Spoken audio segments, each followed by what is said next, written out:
we got bugles and everything in it. Right. It's AV, the Bodega, and we are here at Expo, New Mexico, and it's the Heart of ABQ 6.6K, and it's an exciting day. I've been following you because obviously, you know, things are going to be said and you're going to come up in people's feed. So unfortunately, it was because someone was trying to call you out, and then you turned around and you were like, well, what have you done in your community? You know, and then you went and you did some show and prove, showing everything that you've done. So I was like, okay, this is positivity coming from D1. I need to really look into them. So I just discovered you about 2 months ago, man. So I was excited when they said that they were bringing you down for this. I was like, we need that kind of positivity just in hip hop, in life in general. I agree. So for people that are tuning in, maybe they don't know, tell them about yourself, tell them how they can tap in with you. So I'm a hip hop artist. I'm on my 15th album. I just dropped my 15th album actually of my career. So I got an extensive history, bro. Right. I'm from New Orleans, Louisiana. But in addition to being a hip hop artist, man, I was a middle school teacher before I started rapping. So my heart is really in education. Cool. You know, thinking how can we make this world better through using whatever our gifts and talents. So I used to empower my students every day to use whatever their gift is, find what their gifts are, and be able to use them to make their community better. So once I realized that hip hop was something that I was like, oh, I'm not a regular rapper. I'm a rapper who, when I get on the mic, people remember my presence, my lyrics, my stage presence, my energy. It sticks out to people. So once I realized, yo, this is a gift from God, man. I'm better than most. I was like, okay, now I have a responsibility to use that gift to make my community better. So I've been using hip hop, man, for a long time to try to spread a message to be real, be righteous, and be relevant. And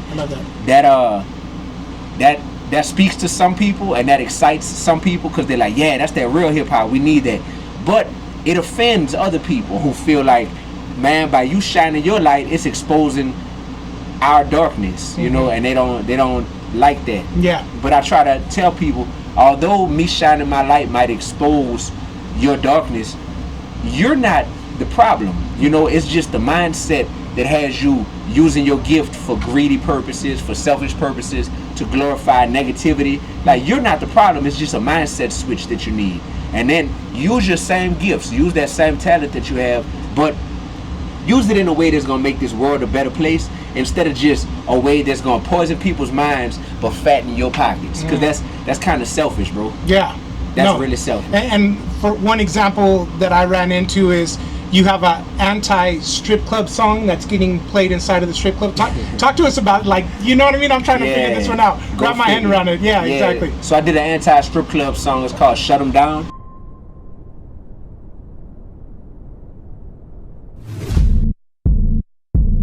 I bet you wouldn't want your daughter on that pole. No. I bet you wouldn't want your daughter on that pole. No. I bet you wouldn't want your daughter on that pole. No. I bet you wouldn't want your daughter on that pole. Everybody loves strip clubs till they see their daughter on that pole. Then reality gon' set in when you reaping what you sowed. Man, imagine being in your 50s, still bragging about how much you spent tricking on women, shaking their feet. Then they really trying to represent views that's irrelevant, so lost that they calling strip clubs black excellence. I heard they calling me a hater, but rule number one, never be more loyal to your city than to your creator. I got the data, most these women ain't trying to strip, they just trying to pay the rent. If they could, they would dip. What they get, physical abuse, drug use, transactional sex, PTSD. You think that's cool? Shut the strip clubs down and move around.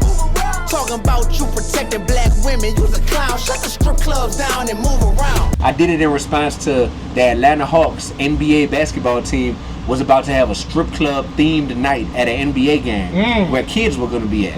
Yeah. I'm like, yo, this is crazy. Yeah. Like, we shouldn't be okay with this. You heard me?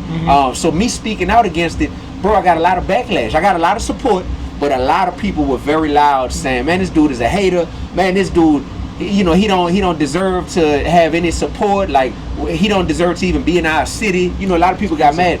So I said, bet, y'all think that that's gonna get to me? I said, I'm gonna double down on it, and I'll do a whole song saying we need to shut all the strip clubs down, you know? And then I'm gonna film the videos in front the biggest strip clubs inside the city, just to show y'all who y'all playing with, you know what I mean? Like, I've been passionate about this issue. I actually did a song in 2013 about the same topic, saying we should shut all the strip clubs down, right? Okay. Simply because there's no first grader in Albuquerque, New Mexico who is wanting to grow up to be a stripper, right? That's something that as people get older and they realize that they're in a financially desperate situation, they look around, they look on social media, they say all the girls who are getting the most attention from guys are taking their clothes off and they're dancing on the pole. So some girls turn to that from a place of desperation, from a place of I'm just trying to get noticed by guys. And I think that that's a very weak form of manhood, to be like, yeah, the only way I'm gonna give you attention is if you take all your clothes off and get naked and dance on this pole for me. Right. That's so the song Shut 'Em Down is so powerful that not only is it getting played, it's on all the streaming platforms, but they've started playing it inside of strip clubs. That's cool. Go figure, bro. That don't even make sense to me, but it's happening. But it is. You know why? Because there's positivity in what you're doing, and you can't stop that. You know what I'm saying? So the song that you have out with Juvenile, how did that come about? Juvenile asked me to get on the song, man. Yeah? Yeah, I was leaving a basketball game in New Orleans. I went past by the studio because my friend is his producer and his engineer. Yeah. Juvenile was playing some of his songs for me. This one song in particular is called He Gone. And he was like, yo, you real lyrical. He was like, I need you to get on this song. He said, I need you to go in. I need you to even like go harder than I went on this song. Yeah. And Juvenile is somebody who I've been listening to him my whole life growing up in New Orleans. So when one of your childhood favorite rappers is telling you, I want you to get on my song and I want you to go so hard that you even blow me out the water. You ain't even really popping, dog. You just go places to post pictures. You ain't really getting close to God, boy. You can't even quote no scriptures. You ain't never beat the odds. You ain't got a job, so it ain't coincidental. You ain't never had a man in fresh beat. You just rapping over instrumentals. You ain't D1, you ain't Juvenile. Your career ain't never blown up. You ain't an OG, you a DG. You a disappointing grown up. He not gonna make it. Lil' one not gonna make it. Tell his mama and his daddy that insurance they should take it.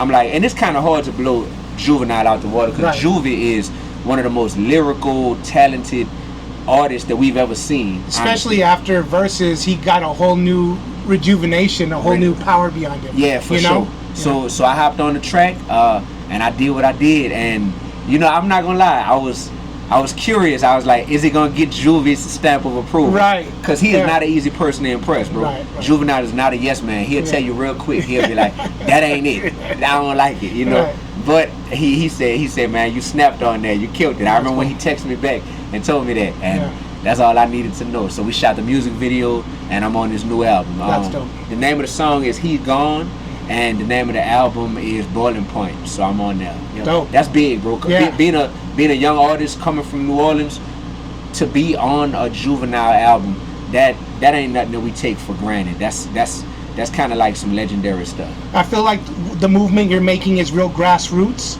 and that's that longevity, staying power, because you're getting into communities, you're making an impact, and you're getting to like when you have that time with the individual who's a fan of just hip hop, and you get to make that connection the way that you talk, it's going to leave an impression.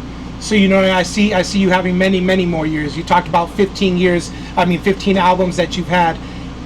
What made you want to do, like, is there anybody that you listened to back in the day that you're like, that's inspiring to me, and made you take the path that you're taking in hip hop? It was a few people who I was listening to coming up that really inspired me. Nas was one of the primary people. Nas from New York, that was a huge influence on me. In addition to Nas, I listened to a lot of Lil Wayne growing up, a lot of Juvenile, a lot of No Limit Records, Master P, my man Mac. These were people who, as I'm listening to them, I'm also listening to like Jadakiss from the East Coast, a lot of DMX. I listened to a lot of DMX growing up. And the main thing that I got from everybody, early Kanye West. Okay. Like when Kanye first came out. Yeah, early. You gotta early Kanye. Put that word on there. Yeah, he got different, different levels of Kanye. Early Kanye. Yeah. So I think listening to all those guys made me appreciate how diverse hip hop could be, because none of them sound the same. Right. They're all very comfortable in their own skin and with their own voice. So when I started rapping, it was like, I don't want to be like them. I want to tap into the story that I had, the life story that I have, and I just want to exude greatness the way that I feel like their lyrics and their dedication to the craft, has exuded a level of care that it's like they care about what they're saying. Because think about it, when we put an album out, when we put a song out, that song is going to live beyond our lifespan here on Earth. Right. So Tupac died 30 years ago, but his music is still alive. I was driving down the street the other day and 2 different cars going 2 different ways, bumping 2 different Tupac songs. See that, bro? That's crazy. That's so powerful. Right. So when you think about it like that, it should make you want to care about the message that you're putting out, you know? So once again, before I was a rapper, I was a teacher. So I'm always thinking, how can I edutain people? I want to educate them and entertain them at the same time. You gotta copyright that word, man. Oh, I didn't make that up, bro. Okay. Yeah, no, you got people. You got some of the greats. Like you got KRS-One. Okay. You got Chuck D. Yeah. These are people who, my man Flavor Flav, like they have all like set a path that showed me, oh, it's possible to educate and entertain at the same time. Yeah. So I appreciate them, bro. That's cool. And listen, it's not easy. What I'm doing, Yeah. it's not easy, bro.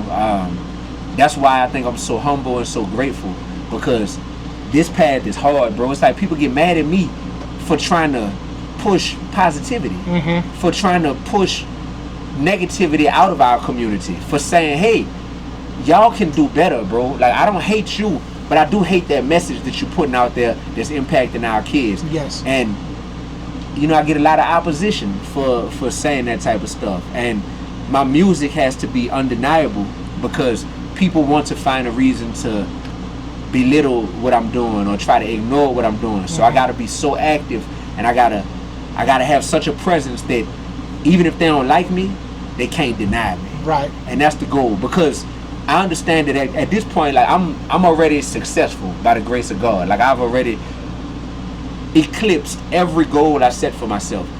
At this point, my success is not just about me. My success is symbolic for the next person coming up who is just like, yo, in my neighborhood in Albuquerque or in my neighborhood in New Orleans, like I don't know if they're gonna celebrate me for wanting to shine my light, you know. And I just want somebody somehow to maybe say, well, you know what, D1 is an example of a guy who kept elevating without compromising. Right. That's the key. Elevation without compromise. That's dope. If you elevate but you had to compromise and you had to sell out, you know, and you had to go against all your morals just to elevate, you lost. You lost. You got played. Congratulations, you played yourself. You feel me? Yeah. And people think, nah, but I got money. I'm rich. Da da da. Man, you broke.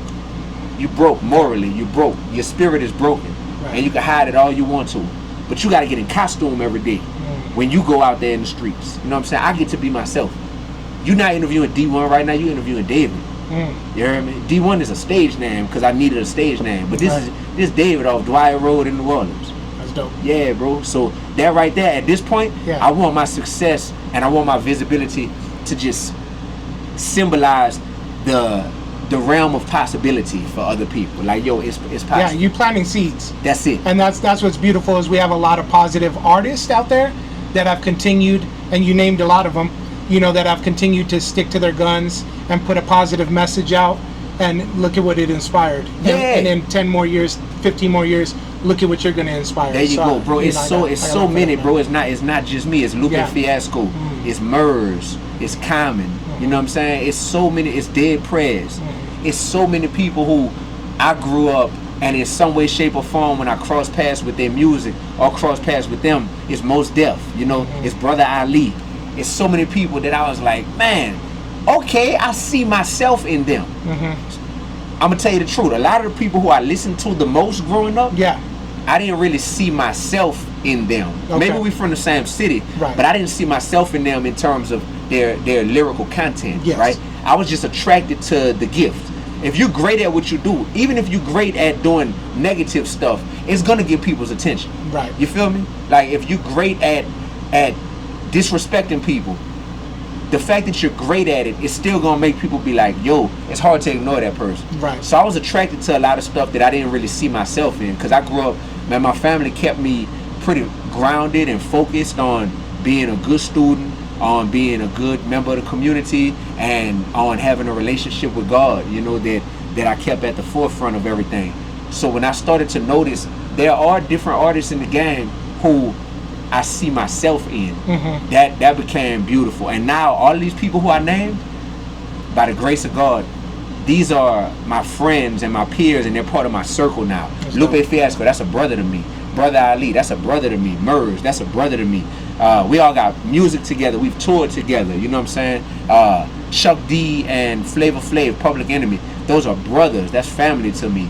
I'm thankful, man. I'm thankful because there was a time where I didn't necessarily know how this journey would turn out. Yeah. You know, so I couldn't tell you that I knew for a fact that I would make it and be successful as a rapper. I just prayed to God that if it's for me, allow me to keep going even through the tough times. Right. And if it's not for me, allow me to be okay saying I tried, I gave it my best effort, but I'll be more impactful doing something else in my life, and allow me the ability to submit to your will, God. You feel me? Mm-hmm. That was my prayer, bro, and I didn't want to make it if it wasn't meant for me to make it, but I've made it here, and that lets me know that this must have been in the cards. That's dope. Yeah. Man, well, I appreciate you coming down. You know, being here in Albuquerque, especially in this part of town, I grew up right down the street. I'm from the WarZone. You know, I went to La Mesa Elementary. I try and do as much as I can for that community. We've got a big backpack drive coming up in July. But, you know, I was thinking about it the other day, and I'm like, I don't understand how a man could not give to his community, maybe do it once a year. It's like we should be trying to push forward and do something, and to see someone like you coming from your community come over here and go to other communities to spread a positive message. I just wanted to know, like, I appreciate that, man. Oh man, much love to you, man.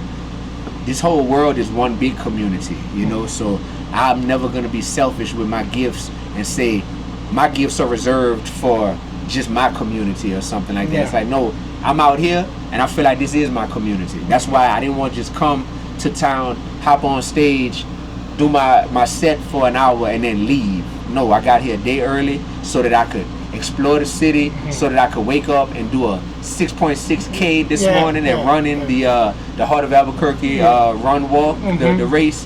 Doing that.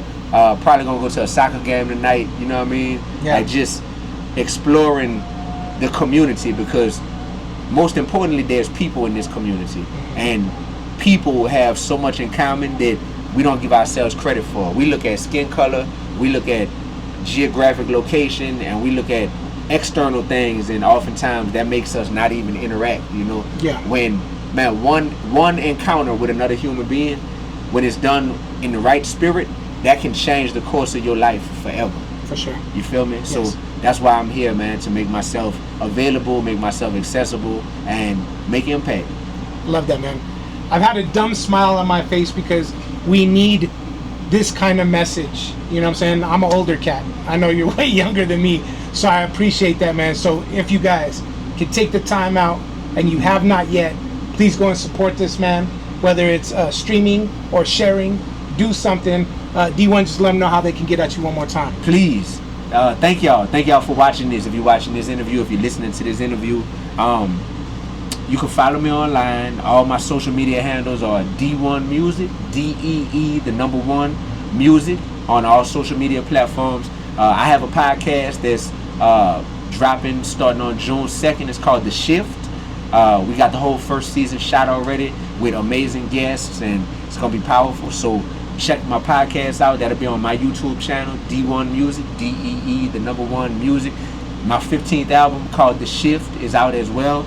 This album, I did it differently. Instead of putting it straight on the streaming platforms, I put it on a site called Bandcamp. And on Bandcamp, it allows people, independent artists, to better monetize your art, because the fans come directly to you and they get to name their own price for the album, from $1 on up to whatever level you want to support on. And on, what is it, the first Friday or last Friday, it's a pretty much like 90% goes to the artist, right? Yeah, exactly. So that would be amazing to me if y'all could go and support my album, The Shift. Get it on Bandcamp. You could just Google D1 The Shift and the album link will pop up.